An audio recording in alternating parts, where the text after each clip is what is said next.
देश की सबसे बड़ी मेडिकल प्रवेश परीक्षा और उस पे उठा सवाल। एनटीए कह रहा है कि सिस्टम से कोई पेपर लीक नहीं हुआ, लेकिन अगर सब कुछ सुरक्षित था तो फिर सीबीआई जांच क्यों हो रही है? और अगर गड़बड़ी नहीं हुई तो परीक्षा रद्द क्यों हुई? और अगर पेपर लीक नहीं हुआ तो गिरफ्तारियां किस बात की हो रही है? संसदीय समिति के बैठक में जब सांसदों ने यही सवाल सीधे एनटीए के अधिकारियों से पूछा तो जवाब से ज्यादा चर्चा उनकी चुप्पी की होने लगी। यह मामला सिर्फ एक परीक्षा तक नहीं है, बल्कि लाखों छात्रों के भविष्य और सिस्टम की विश्वसनीयता पर है। आखिर नीट पेपर लीक विवाद की पूरी सच्चाई क्या है? इस रिपोर्ट में समझेंगे उन सवालों को जिनके जवाब का इंतजार आज पूरे देश को है।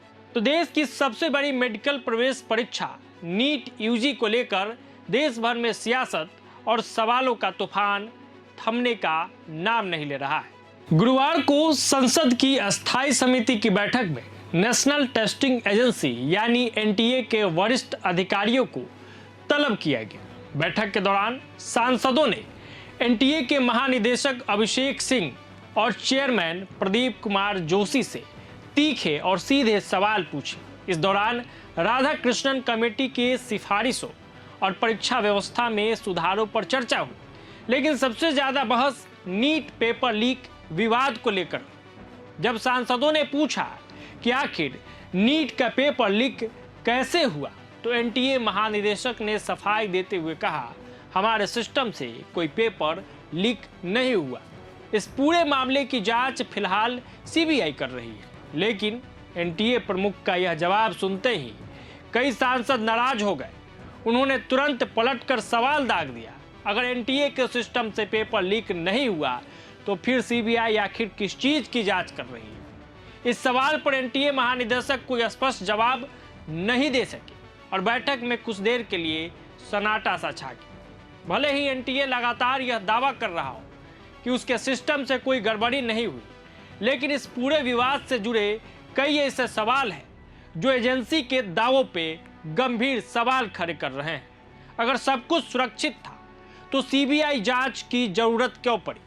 एनटीए अपने सिस्टम को क्लीन चिट देने में लगा है, लेकिन दूसरी तरफ केंद्र सरकार खुद इस मामले को गंभीर मानते हुए सीबीआई जांच करवा रही है। जांच एजेंसी फिलहाल परीक्षा केंद्रों, प्रिंटिंग प्रेस, कुरियर नेटवर्क और उन कथित बिचौलियों की भूमिका की जांच कर रही है जिनके जरिए पेपर लीक की साजिश रची गई।